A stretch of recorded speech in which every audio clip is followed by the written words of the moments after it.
guys, Ash here coming at you today and Watcher of Realms. Welcome to the video, guys. Sending some love, some positive vibes your way, especially if you need it. Hey, thanks for taking a little bit of time out of your day and chilling with me talking some Watcher. I'm so into this game. I feel like I've said that every single video, the last few videos. Yes, you did. Yes, you did. But the cool thing is, you know, I downloaded a few months ago and I'm still every day looking forward to logging in, looking forward to developing my account. And honestly, one of the first classes that I fell in love with in this game was mages. So today I want to talk about the 10 best mages in the game. I actually want to start out by saying a few things. Number one is, you know, I love doing ranking videos, as you guys may have noticed, especially if you're new to the channel. It's not it's not really a gimmick or anything like that. I'm a weird ranker in real life. I'm that guy with a group of friends. It's like, hey, top 5 favorite movies, go. Top 5 favorite, whatever the heck it is. I've always been that way. I remember back, and this is kind of embarrassing, but back in like, I don't know, the junior high school or something like that, I remember ranking friends. All my friends did it. We always ranked in like, wow, that's kind of a dumb move to do. Like, you were just offended. Hey, congratulations, Billy, you're my number 15 friend. But we did it. Anyway, so that lives on with me today. So I want to start with actually an honorable mention or two maybe on this list, because there's a lot of good mages, newsflash, in this game. And I actually want to talk about one that I have here. It's Nocturne. Now, I think that he is going to be he is a really cool mage, excuse me. Only problem is he was a little power crept by Hex, you know, so I feel like a lot of people aren't using him as much as they used to, because Hex, frankly, is a little bit better, obviously dealing magic damage as a marksman. So I wanted to give him a shout out though. Pretty cool looking hero as well. One more shout out, guys. So she's a lord from the Astoria Order, right? And her lord skill, right? Just go down to Historic Wisdom 3, the last sentence. Increase allies' rage by 30% upon their first deployment. This is a game changer. And again, you don't even have to play her. You don't have to gear her. You don't have to do anything. You just keep her in your lineup and you never use her. Of course, again, you can use her if you want to. But me personally, I don't even gear her out. I just keep her on the bench. And then the difference that every ally starting every match with 30% rage on first deployment is massive. And again, the beauty is, and for the 5th time, you don't have to even use her to get that effect. And it's not just faction allies, it's every ally on your team. One of the most broken abilities in the game. So I had to start out with a massive shout out to Vierna. Again, kinda on the list, kinda not, but either way, you cannot ignore this ability. So let's start out in the Northern Throne and talk about, one of my faves. And the good news is, if you're watching this video right now, you have her. It's Mari.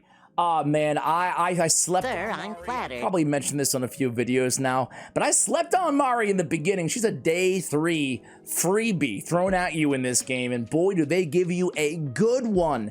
She's epic, northerner, and she doesn't do a lot of damage or anything like that. She's not all these mages are going to be about who can deal the most damage and most DPS. It's who can help with buffs and debuffs and control as well, and she has that control on lockdown. Very, very good hero. She's got slow, she's got freeze. That ultimate is just nasty. Now, important note when building Mari is we want to prioritize rage regeneration, okay? In case you missed the video that I did with my bucket a couple days ago here, I want to say like 2 or 3 videos ago, he talks about it. A lot of people just go into build her as a DPS or super tanky or whatever, but really we want to prioritize rage regen on Mari, and she'll be a fantastic control for you all the way up until the end game. Next up from the Watchguard, guys, is going to be another epic on our list, Iona. So you can buy her. I think she's you can buy her in a starter pack or something in the beginning of this game. So a lot of people do have her, especially if you're spenders in the game.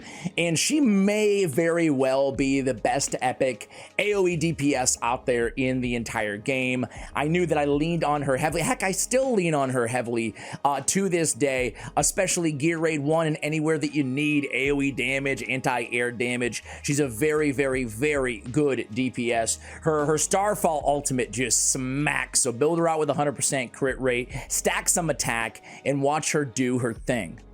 Next up, the third and final epic hero on our list today, guys, is going to be Pyros. The only skill you have is jump like a fool. This might be, I don't know, might be the most controversial on the list here, but I really love this dude, okay? First of all, he's a Lord, which is great, in one of the most powerful factions inside the game. Moreover, though, we're listing a lot of mages who don't necessarily excel because of just being AoE, you know, specialist in Guild Boss, and really Pyros is S tier for Guild Boss. I really wanted to give him a call out here, guys. Again, he's got the good Lord skill, but he's got really crucial debuffs that he's bringing to the table as well as Focus Fire, which is going to be great again for a little bit extra DPS. But moreover, what he's really doing is having an Infernal team built around him for Guild Boss. He can really exponentially increase your gains in terms of damage. So I wanted to give good old Pyros a call out here. So now we're moving into the legendaries, guys, with the Cultists. It's Lasir, a brand, well, kind of new, I guess, hero added to the game. We get damage on 5 enemies on the basic. We have a 600 AoE damage with anti-healing on the ultimate. So he's, to be fair, probably towards the bottom of my list, just because there's, you know, somewhat restricted content on how much, or how important, I should say, anti-healing is right now. But when there's more anti-healing that comes into the game, I think that Lasir is going to be much more widely used, right, when we approach this. As is right now, though, Gear Raid 1 in the end game going to be fantastic for those higher levels. Obviously, you know, anywhere you need a little bit of DPS too, but really because of the anti-healing, unable to recover HP effect, I do forecast even more opportunity to take advantage of this hero in the future. Next up is Lord Morrigan. You've probably heard of Morrigan, guys, but yeah, one of the best lords out there in, again, a very, very, very strong faction in the game in Cultists. Her Lord ability is amazing. She obviously has split damage, multi-attack. She has the curse bombs as well. They explode, they deal AoE damage. Just, again, one of the more sought after lords out there, and there's no way I could make this list without having Morrigan up there, probably in the top 5, I would say. Moreover, you know, she's great, again, in area damage, but she boosts the best DPS inside the entire game, again, arguably. So absolutely fantastic, and just an absolute game changer, especially as we approach the end game in Watcher of Realms. And well, we don't have to move far here, guys, for Vierna. Now, I pulled her in my last summoning video, and oh man, I think you'd be hard-pressed to find a more effective AoE DPS for Gear Raid 1 inside the entire game. If you have somebody in mind, please let me know in the comments below. But she is an AoE machine. She's not the best for Guild Boss, I'll say, but basically anywhere else in the game you can utilize her. She was a massive game changer for me in my account. The Reaper's Grasp, the ultimate, does an insane amount of damage, and she has 2 really good passives. She's bringing a bone shield to the ally with the lowest HP as well, so she's bringing a lot to the table. I really, really love, I mean, love is not strong enough of a word, ladies and gentlemen. I think I have found my Sill the Drakes of Watcher of the Realms, or Watcher of Realms. I always want to add the there. Either way, I'm excited about Vierna. She is my personal favorite, and I'll go out on a limb and say the best mage, in my opinion, inside the entire game. It's Vierna, a DPS, AoE, damage dealing monster. Next up from the Astoria order here, we have Mr. Comet. So Comet, another hero that I've been using for a while now. He can put out some serious damage as well. He's probably my second highest DPS mage on my account after, of course, Vierna, who we just discussed. I'll tell you what I love about him, and I'll tell you what I dislike about him. What I love about Comet is, well, what I just said. He's an insanely good magic AoE damage dealer in the game. If you get this dude, you're not going to be disappointed, okay? He also applies Curse, which they're unable to perform their basic attack, so it's really nice to have him as a curse. He's great against tanks as well, so I really love this dude. The only drawback, and I'm being nitpicky here, but it's a real thing, is his ultimate is oddly restrictive in range, right? Like, it does such a good job and so much damage, but you really have to make sure the positioning is crucial if you want to take advantage of that ultimate. So yeah, that's the only downside, the only knock on him. His DPS isn't as insane, excuse me, as Vierna, but he is a just a monster in terms of AoE, and he looks freaking cool too. Next from the unnamed is Ajax. We talked about him before as well. He has a very high cost, 26 cost on this dude, but he's pretty worth it. He deals a tremendous amount of damage. He's got the AoE, and he inflicts burning, which is great too. Deals 20% magic damage per second. Burning effects from different sources can coexist. On top of that, he has a chance, 15% chance, to cast lightning up to five targets, excuse me, in range, dealing 150% AoE damage, and he's bringing slow to the table as well. So we get a lot of AoE damage and another crucial debuff onto your team. Moreover, when any enemy approaches within 2 tiles, he's inflicting magic resistance reduction as well. So a lot of debuffs, some control, and a bunch of damage. It does make the list even despite his pretty high cost. Next up is the Infernal Twin Fiend. Now, I don't have him, but boy, do I want this dude. Again, not a ton of, well, look at his, I love the aesthetic here, first of all. He is a Twin Fiend, right? I mean, he's got the, well, he's got the whole motif going on, doesn't he, guys?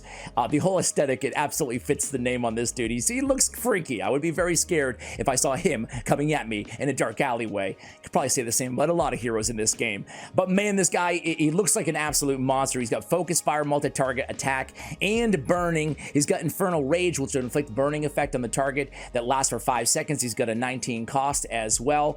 He's Infernal, did I mention, as well. His ultimate, right, marks 1 target in range with the highest HP and prioritizes that target, which is great. Meanwhile, it casts 3 bouts of meteor showers upon the target and the surrounding enemies, dealing damage, and we get stun and burning, okay? Dealing 300% AoE damage. When the hero is deployed as a lord, gains focus fire, and of course, did I mention he's a lord, right? So he's got the increased faction allies basic attribute by 15%, and when Twinfield casts the meteor strike, all faction allies gain penetration increase, ignore defense, crit rate increase, and crit damage increase for 10 seconds. That is a great ability, and once you get his awakened 1, he's one of the best supports out there, right? Targets marked with the ultimate will be inflicted with vulnerability to piercing and magic damage, right? So Awaken 1 on this dude is a game changer. Think about supporting zealous in like Guild Boss with this guy. That is really the monster combo. Really good mage. So last but not least on the list, guys, is going to be Zealous. So Zealous is a cultist killing machine. The thing is compared to the others, some of the more OP legendary heroes, not as viable in the end game, specifically again because of his cost, right? So he has a 25 cost, which is pretty pricey. More than you can afford, pal. I actually pulled this guy, but I don't really use him just yet. Not that I don't use him, I haven't built him just yet, I should say.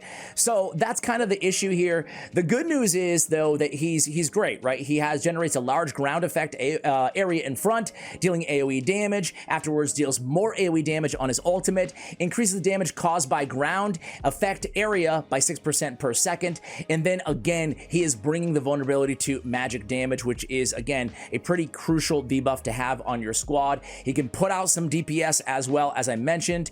Again, it's just really the cost that keeps him kind of teetering on the list. You know, the reviews aren't too bad. Gear Raid 1, he'll definitely help you out in, and of course, Faction in Gold Raid, EXP, as well as the Tide.